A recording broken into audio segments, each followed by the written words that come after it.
बिस्मिल्लाहिर्रहमानिर्रहीम। अस्सलाम वालेकुम डियर स्टूडेंट्स। आज हम चैप्टर नंबर 6 जो है उसका थर्ड टॉपिक जो आपके स्मार्ट सिलेबस में शामिल है वो है bacterial cell envelope. Bacterial cell envelope क्या होती है? असल में सेल इन्वेलप जो है सेल मेम्ब्रेन के इर्द गिर्द जो कवरिंग्स हैं, जितनी भी किस्म की सेल मेम्ब्रेन के इर्द गिर्द जितनी भी किस्म की कवरिंग्स हैं, जितनी भी किस्म की आप कह रहे हैं लेयर्स हैं, उनको कलेक्टिवली हम कहते हैं सेल इन्वेलप। अब वो कौन कौन सी लेयर्स हैं, वो कौन कौन सी तहें हैं, उनको हम फिर वन बाय वन पढ़ते हैं। जो बैक्टीरियल सेल इन्वेलप है, bacterial surface and walls are very diverse. जो बैक्टीरिया के सरफेस है इर्द गिर्द या उसकी जो वाल्स हैं वो बड़ी डाइवर्स हैं, यानी उनमें बहुत सी डाइवर्सिटी, बहुत सी किस्में।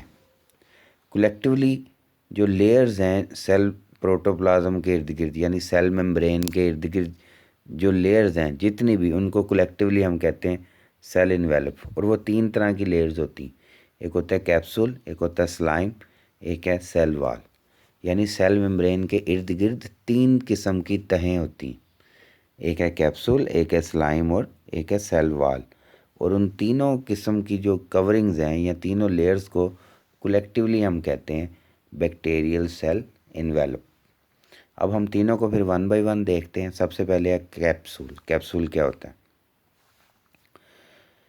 Bacteria produce capsule which is made up of repeating polysaccharide units end of protein और ऑफ बोथ। यानी बैक्टीरिया के इर्द गिर्द कैप्सूल बनता है और वो पॉलीसेकेराइड्स पे मुश्तमिल हो सकता है। रिपीटिंग का मतलब बार बार पॉलीसेकेराइड्स के हिस्से रिपीट होके वो पूरा कैप्सूल बनता है, या प्रोटीन पे मुश्तमिल हो सकता है या दोनों पे मुश्तमिल हो सकता है। यानी कि बेसिकली जो कैप्सूल है वो पॉलीसेकेराइड यूनिट्स पे मुश्तमिल होता है और प्रोटीन्स पे मुश्तमिल होता है या दोनों पे मुश्तमिल हो सकता है। ये आपके सामने ये बैक्टीरियल सेल दिखाया है, तो इसके इर्द गिर्द जो ये डार्क रेड कलर में नज़र आ रहा है ये कैप्सूल है। कैप्सूल सबसे बाहर ये कैप्सूल है, मुकम्मल एक पूरे सेल को कवर करता है। तो capsule is tightly bound to the cell. Capsule cell को बहुत टाइटली बाउंड हुआ होता है, उसके साथ चिपका होता है। It has a thicker gummy nature. इसकी ये मोटा होता है और इसकी गमी नेचर, चिपचिपाहट होती है इसमें। ये जो कॉलोनियाँ बनाते हैं मुख्तलिफ बैक्टीरिया जुड़ के रहते हैं, जैसे हमने पीछे पढ़ा था बैक्टीरिया की शेप्स में, कोकाई की मुख्तलिफ शेप्स थी, तो हमने देखा था 2 2 3 3 4 4 8 8 ग्रुप्स की सूरत में कोकाई जुड़े होते हैं। तो इसका मतलब ये है कि उनको कुछ जोड़ने के लिए कोई इर्द गिर्द चिपचिपाहट वाला मटेरियल होगा, तो वो कैप्सूल होता है। ऐसे बैक्टीरिया जिनके इर्द कैप्सूल होता है उन्हें हम कहते हैं एनकैप्सुलेटेड। तो उनके अंदर जो स्टिकी करेक्टरिस्टिक है, आपस में जुड़े रहने की सलाहियत है, वो इसी कैप्सूल की वजह से होती। एंड इट प्रोवाइड्स पैथोजेनिसिटी, और इसकी वजह से बीमारी पैदा करने की सलाहियत भी होती है बैक्टीरिया की, बीमारी पैदा करने की एबिलिटी।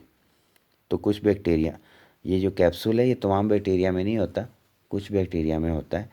तो जिनमें होता है तो उनकी क्या खसूसियात होती हैं वो हमने पढ़ ली। ये सबसे अगर होगा ना तो ये सेल के सबसे बाहर होता है। फिर उसके बाद कैप्सूल के बाद जो नेक्स्ट है वो है स्लाइम।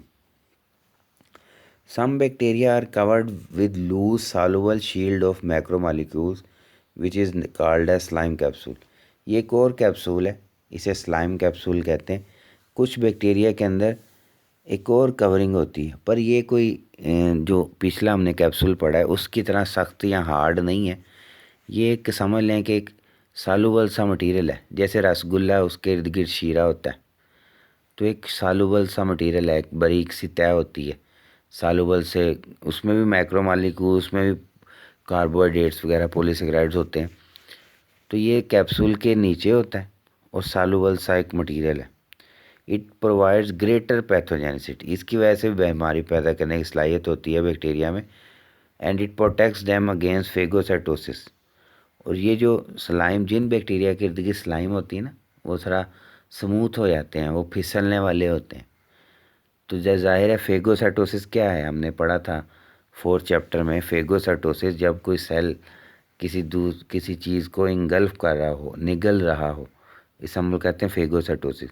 तो जब हमारे जिस्म में कोई ऐसा बैक्टीरिया का इन्फेक्शन हो जाए जो इनके इर्द गिर्द स्लाइम होती है, तो जब हमारे वाइट ब्लड सेल बैक्टीरिया की फेगोसाइटोसिस करने लगते हैं, उनको निगलने लगते हैं, तो उन बैक्टीरिया को निगलना मुश्किल होता है जिन बैक्टीरिया के इर्द गिर्द स्लाइम होता है। तो slime provide protection against phagocytosis. तो ये भी सारे बैक्टीरिया में नहीं है, कुछ बैक्टीरिया में स्लाइम होता है, कुछ में नहीं होता।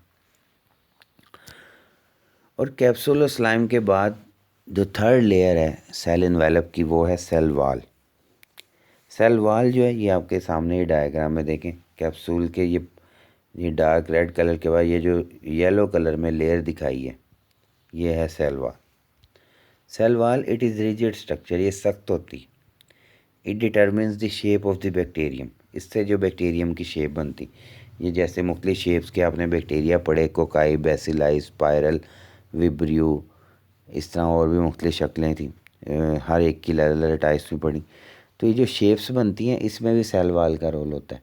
जैसे सेल वॉल की शेप होती है वैसे सेल की शेप होती है।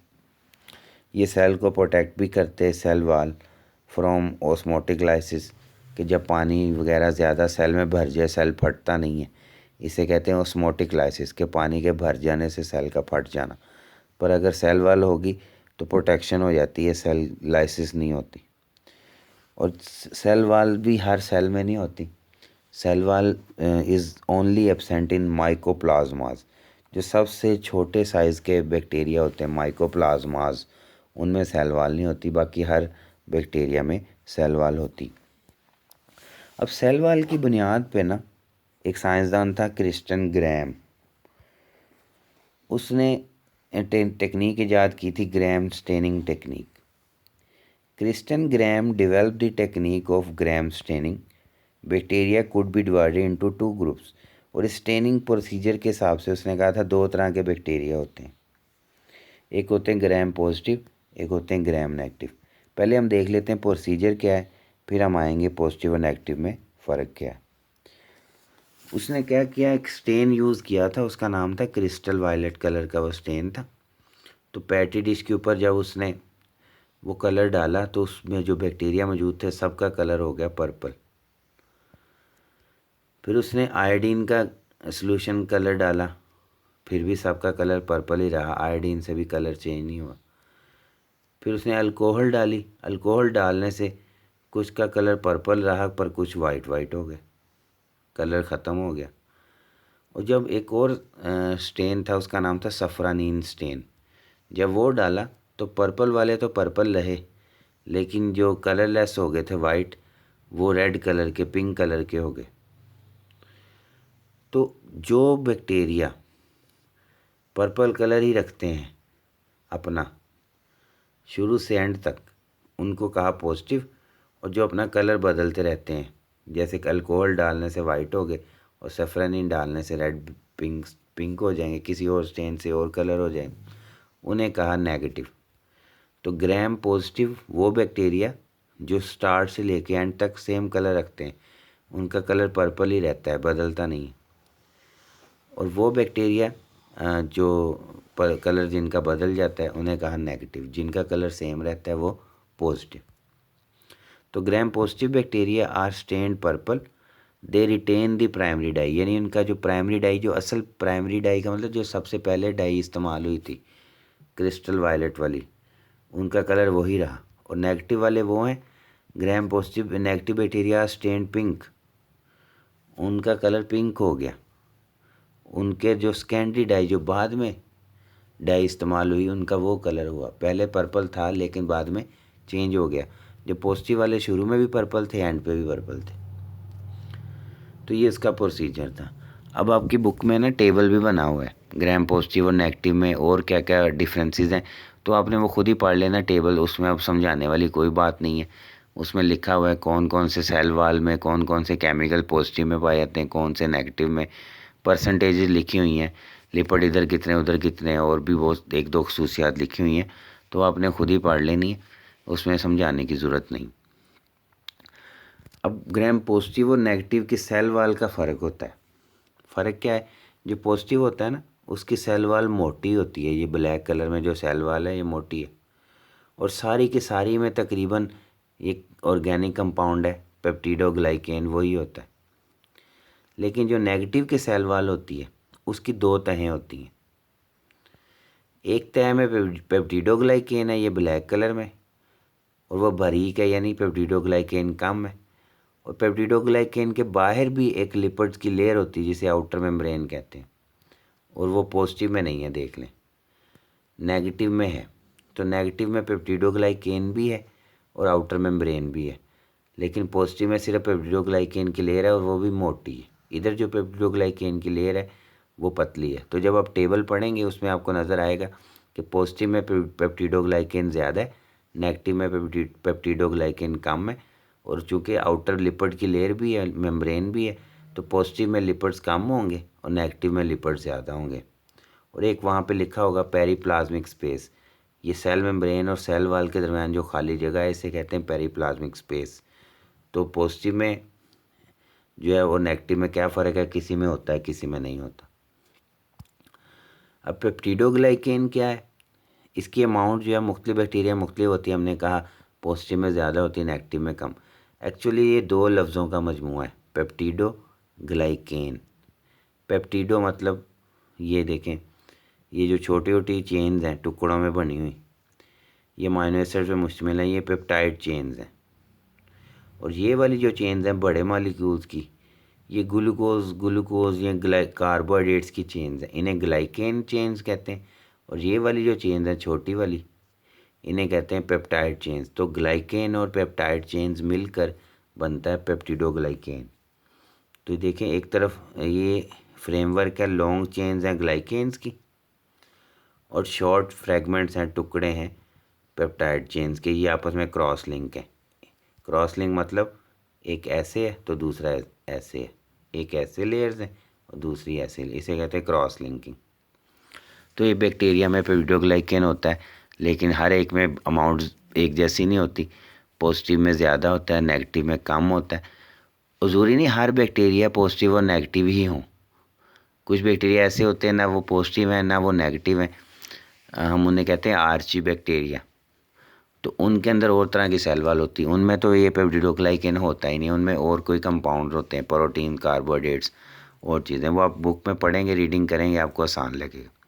तो ये था हमारा आज का लेक्चर कि बैक्टीरिया के सेल के इर्द गिर्द कौन कौन सी कवरिंग्स हैं, उन्हें हम कहते हैं सेल इन्वेलप। उसमें कैप्सूल, उसमें स्लाइम, उसमें सेल वाल, और सेल वाल की बुनियाद पे जो दो किस्म के बैक्टीरिया, और स्टेनिंग टेक्निक क्या थी। तो इसको आपने गौर से पढ़ना है, समझना है। कोई भी क्वेश्चन हो, कोई भी कन्फ्यूजन हो, मैं आपका teacher Ibrahim Haider Ali from government degree college में मैं हमेशा हाजिर हूँ। आप व्हाट्सएप पे मुझे मैसेज करें, मैं इंशाल्लाह फ़ौरन से जब भी मैं मैसेज पढ़ूँगा आपके फ़ौरन से आपके क्वेश्चन का आंसर दूँगा। अल्लाह आपको खुश रखे, अल्लाह आपका हामी नासिर हो। अल्लाह हाफिज़।